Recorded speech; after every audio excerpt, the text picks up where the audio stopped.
नमस्कार, news special देख रहे हैं आप। मैं हूं आपके साथ ऐश्वर्या दुबे।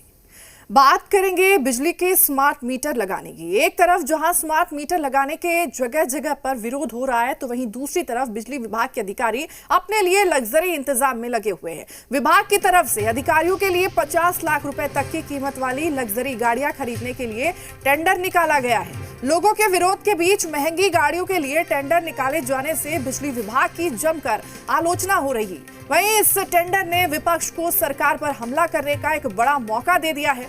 स्मार्ट मीटर के खिलाफ राज्यव्यापी आंदोलन की घोषणा कर चुकी आरजेडी ने इस टेंडर की कड़ी निंदा की है। आरजेडी का कहना है कि एक तरफ बिहार की जनता पहले से ही महंगी बिजली से परेशान है, ऊपर से बिजली विभाग के अधिकारी जनता के पैसों पर ऐश करने में लगे हुए हैं। आरजेडी ने कहा है कि बिहार में जनता त्राहिमाम कर रही है और बिजली विभाग के साहिबों को 50 लाख की गाड़ियों की पड़ी है। तो स्मार्ट मीटर के विरोध के बीच अब यहां पर टेंडर निकाला गया है और विपक्ष ने बिजली विभाग के फैसले पर निशाना साधा है। अब बिजली विभाग पर सवाल खड़े किए जा रहे हैं। जनता के पैसों पर अधिकारियों की ऐश चल रही है। आरजेडी ने यह कहा है, जनता परेशान है लेकिन साहिबों को 50 लाख की गाड़ियां चाहिए।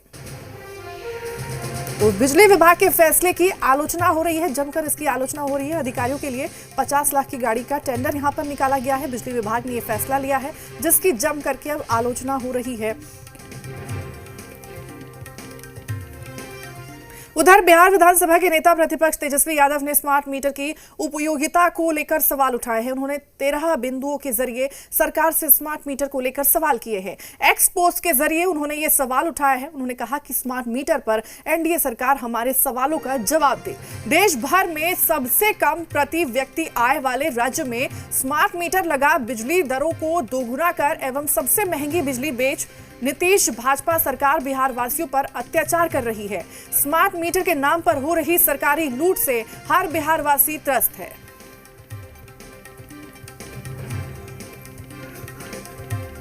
तो 13 बिंदुओं के जरिए यहां पर तेजस्वी यादव ने सरकार से सवाल किए हैं। एक्सपोज के जरिए तेजस्वी यादव ने सरकार पर सवाल उठाए हैं। एनडीए सरकार हमारे सवालों का जवाब दे, ये तक कहा गया है। तो वहीं अब इस पर सियासत भी तेज हो गई है। कई दलों की प्रतिक्रिया इस बीच सामने आई है। आइए आपको वो भी सुनाते हैं। सरकार को और विभिन्न विभागों को सुचारू रूप से चलाने के लिए संसाधन की, गाड़ियों की आवश्यकता तो होती ही होती है। माननीय तेजस्वी जी बिहार के नेता प्रतिपक्ष हैं। उनकी जरूरत के अनुसार उनको भी तो बुलेट प्रूफ लग्जरी गाड़ी दी हुई है, क्योंकि शायद वो उनके लिए आवश्यक है। उसी तरीके से हर विभाग को आवश्यकता अनुसार गाड़ियों की आवश्यकता पड़ती है। अपनी आवश्यकता के अनुसार बिजली विभाग को भी गाड़ियां लेनी है, पर एक बात तय है, जो आवश्यक है वही किया जाएगा। आज हम लोग 21वीं शताब्दी में जी रहे हैं और 21वीं शताब्दी टेक्नोलॉजी, इनोवेशन और आइडियाज के लिए जाना जाता है। वहीं आरजेडी के लोग चाहते हैं कि बिहार को 19वीं शताब्दी की ओर पुनः एक बार ले जाने का काम करें। उनको समझना होगा कि अब लालटेन का जमाना नहीं है, एक एलईडी का जमाना है। उसी तरह आज स्मार्ट मीटर समय की मांग है और स्मार्ट मीटर इसलिए बिहार में लगाने का जैसो कार्य जैसो बड़े पैमाने पे चल रहा है। अगर कहीं कुछ कमियां हैं तो उस कमियों को सरकार दूर करने का काम करेगी। और आदरणीय नीतीश कुमार जी तो विकास पुरुष के नाम से जाने जाते हैं और करप्शन पे जीरो टॉलरेंस की नीति रखते हैं। देखिए, बिहार में बिजली विभाग के अधिकारियों, पदाधिकारियों को स्मार्ट मीटर के लूट तंत्र से चाहिए लग्जरी गाड़ी।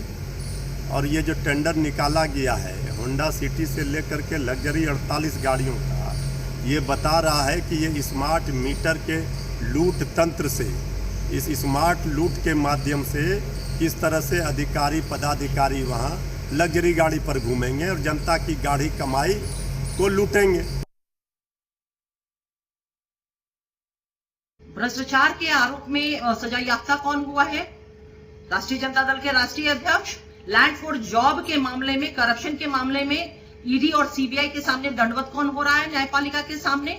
चार्जशीट में मेन साजिशकर्ता के रूप में किनका नाम आया? इनके राष्ट्रीय अध्यक्ष आदरणीय लालू प्रसाद यादव जी के। तब ऐसे में अगर इन लोगों के द्वारा इस तरह का एक्स पोस्ट पे अगर पोस्ट किया जाता है तो ये हास्यास्पद ही है ना। स्मार्ट मीटर एक भ्रष्टाचार का द्योतक है। ये बताता है कि किस तरह से आप दीनहीनों के घर में भी मीटर लगाकर पैसे वसूल सकते हैं, और ये वसूली की सरकार बन कर रह गई है। एक भी ऐसा काम जो जनता के हित में, जनता के पॉकेट को भरने वाला हो, वो नहीं कर सकती है। जब से ये भाजपा गठबंधन की सरकार बनी है, तब से ये सिर्फ और सिर्फ अपने और अपने साथियों के पॉकेट को भरने का काम कर रही है। और इसको सरकारी मान्यता देने के लिए ईडी और सीबीआई बैठी है।